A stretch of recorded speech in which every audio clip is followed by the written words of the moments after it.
As a result of titanic historical cataclysms in the 20th century, the Soviet Union has become a homeland for millions of Jews. Together with the entire country, Soviet Jews stood in line, vacationed at sea, and dreamed of going abroad. They sang the same songs, they fell in love and built their families like everyone else. All of this was indefinitely far removed from Torah and the traditional Jewish lifestyle. The Soviet Union molded a new type of Jew. Fear of heaven and Talmudism were replaced by intellectualism and intelligence. Einstein and Hemingway took the place of Moshe Rabbeinu and David HaMelech.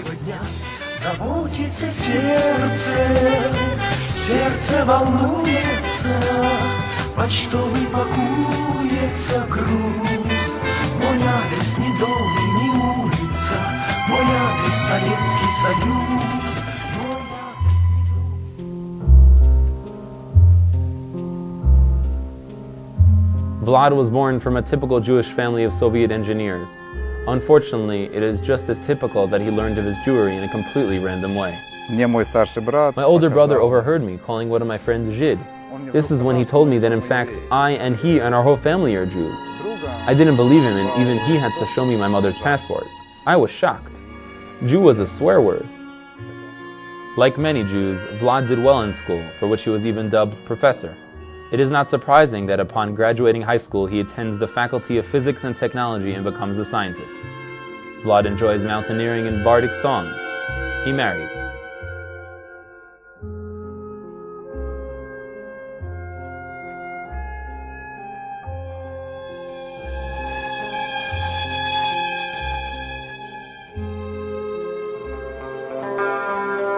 In the aftermath of Perestroika, various kinds of spiritual practices came into fashion in the Soviet Union. Mysterious gurus gathered millions in front of the television screens. Buddhist monks wandered around the streets of Moscow. A plethora of sects gained popularity across the country. Tired of many years of atheist hegemony, the Soviet people eagerly threw themselves onto spirituality of any kind. It started with climbing some mountaintops. I was a Buddhist, a yogi. I was into Eastern meditation.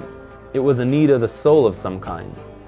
As to Judaism, then I hadn't heard anything about it.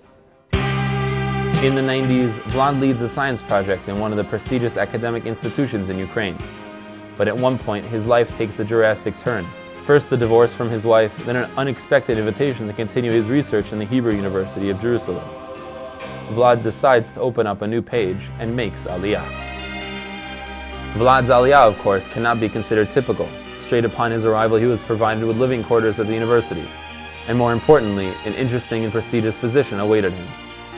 All this notwithstanding, Vlad was quite likely to go through the same experience as many new arrivals to the Holy Land, dealing with everyday and mental difficulties, the desperate struggle for sustenance, and as a result, a complete immersion in materialism. The needs of the soul usually take a back seat in such circumstances. But one day, a strange-looking person came to our ulpan in a suit and hat, who noticed me from the first day. "Excuse me, are you Jewish?" he said. I was even a little angry at this question, and then he right away invites me to his home for the coming Shabbos. This is how I saw Shabbos for the first time in my life. I saw what it means, a real Jewish family, a real harmony. To say that I liked it is to say nothing. The man who invited Vlad for Shabbos was the future founder and director of Toldos Yeshurun, Avraham Cohen. His house, where Vlad was now a frequent visitor, was the location of the first regular classes of Rav Asher Kushnir, which is how the large network of Russian-speaking Kol Limit communities Toldos Yeshurun began. Once we were learning Talmud and it mentioned something about a bris. I blurted out, "A bris? What's that for?" My teacher answered that without a bris, one cannot learn Talmud properly. Before I could even say anything, someone took me to Avraham Cohen, who dragged me to Rav Zilber straight away. "Rav Yitzchak, someone here wants to have a bris." "Who? Me?" I protested. "Actually, I am still..." But Rav Yitzchak was already on the phone with a mall. He knew to arrange the bris. On the very next day, I became Yosef. The most emotional reaction to the changes in me came from my boss at the university. He called me into his office. "How did you get to this? How did it happen that you are wearing a yarmulke?" I said, "Well, I met some people." He became red in the face and said, "You should know. Whenever they invite you, you are invited by me." And after a month or two, he asked me, "So what, they got you? You're still going to them?" I said, "Yes, this is my people. This is my faith."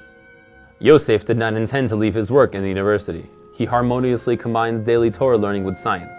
In the meantime, he got a PhD, wrote over 10 publications in serious scientific journals. As a result of his research, several new devices were created that are used today in different scientific fields, including the struggle against cancer. But in Yosef's personal life, changes did not happen immediately. Yosef was too disappointed by his previous marriage, and it was impossible to even talk to him about building a new family. This is when Toldos Yeshurun stepped in once again. One day Avram Cohen told me, "Listen, I have an offer for you, but promise me that you'll meet her at least twice." Well, and so we met.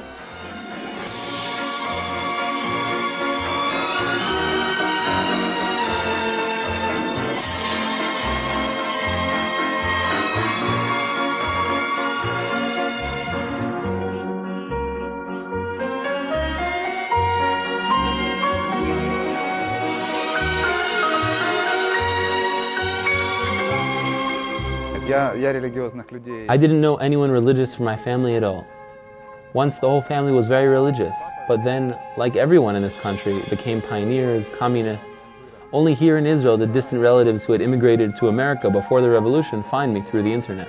It was they who told me the story of my family. It turns out that we are Levim, and there were even big rabbis in the family. And so now, when I'm called up to the Torah, they say, Ya'amod Yosef ben Gershon Halevi.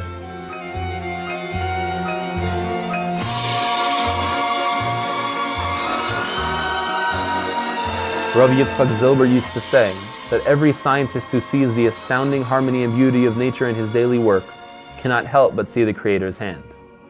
When physicist Yosef Lortzman walks through the University of Jerusalem, the Creator's hand becomes visible to many.